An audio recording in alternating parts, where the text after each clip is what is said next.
sini saya akan menjelaskan tentang pengertian dan macam-macam media grafis.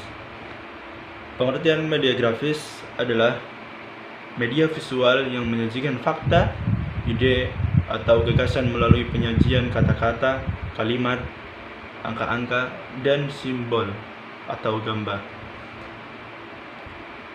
Grafis biasanya digunakan untuk menarik perhatian, memperjelas satuan ide atau sajian ide, dan mengilustrasikan fakta-fakta sehingga menarik dan mudah diingat oleh orang. Yang kedua yaitu B, fungsi media grafis. Fungsi media grafis sendiri adalah menarik perhatian, memperjelas sajian pelajaran, dan mengilustrasikan suatu fakta atau konsep yang mudah terlupakan jika hanya dilakukan melalui penjelasan verbal. Media grafis ini berfungsi menyalurkan pesan dari sumber ke penerima. Saluran yang dipakaikan menyangkut indera penglihatan. Pesan yang akan disampaikan dituangkan ke dalam simbol-simbol komunikasi visual. Baik, selanjutnya akan dijelaskan oleh pemakalah yang lain. Kemudian, macam-macam media grafis. Media grafis dibagi menjadi 1. Bagan, 2.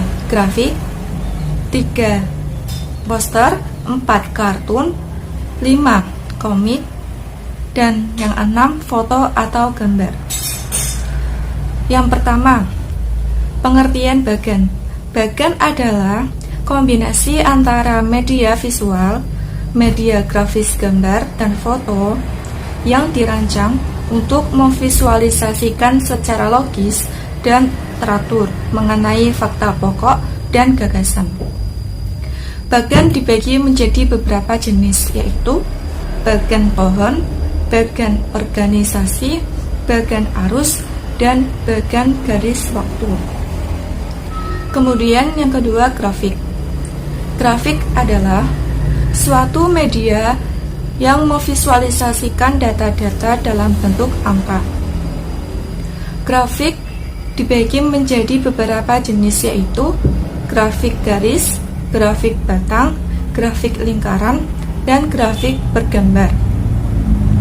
Kemudian yang ketiga, poster.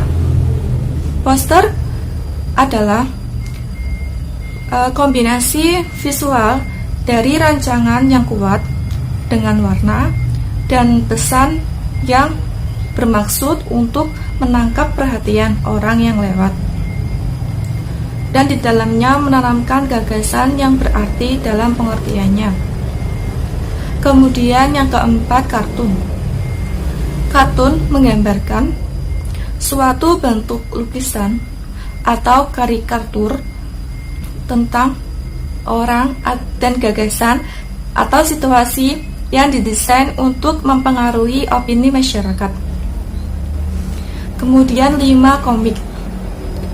Komik adalah suatu perwatakan yang membentuk cerita atau gambar yang berhubungan dan dirancang untuk menarik pembacanya.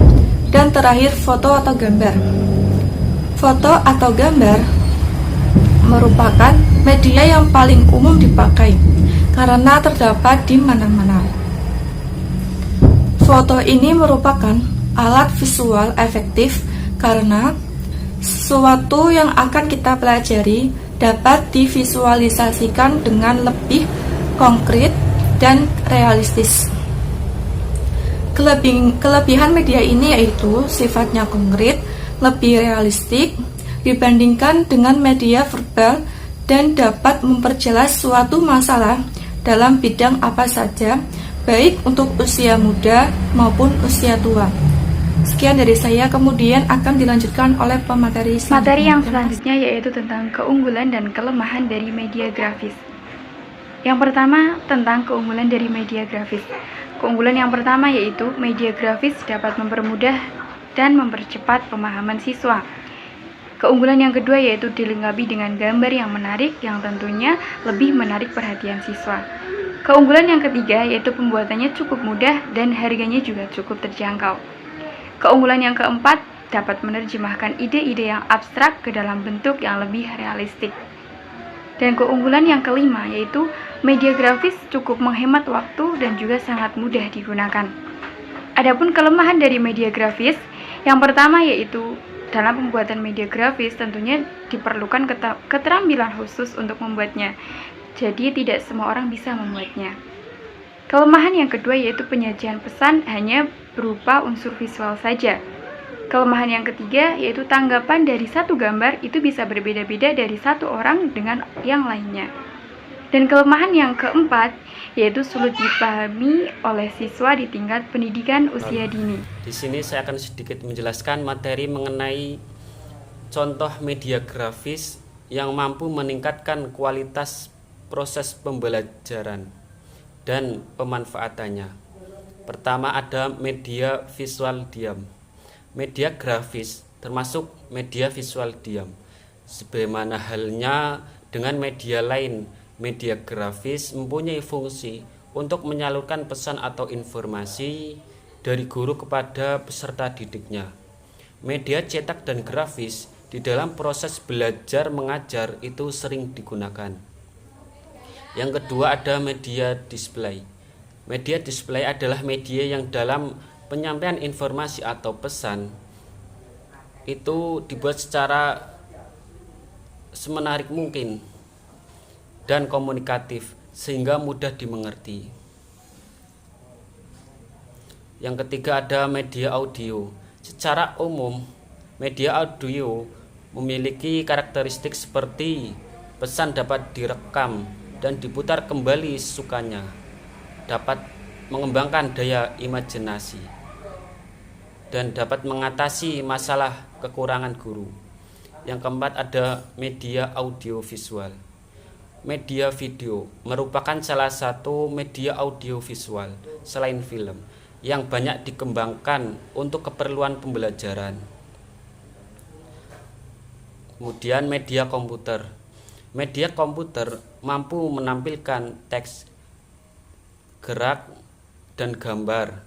Komputer yang disambungkan dengan internet dapat memberikan keleluasaan belajar, menembus ruang dan waktu serta menyediakan sumber belajar.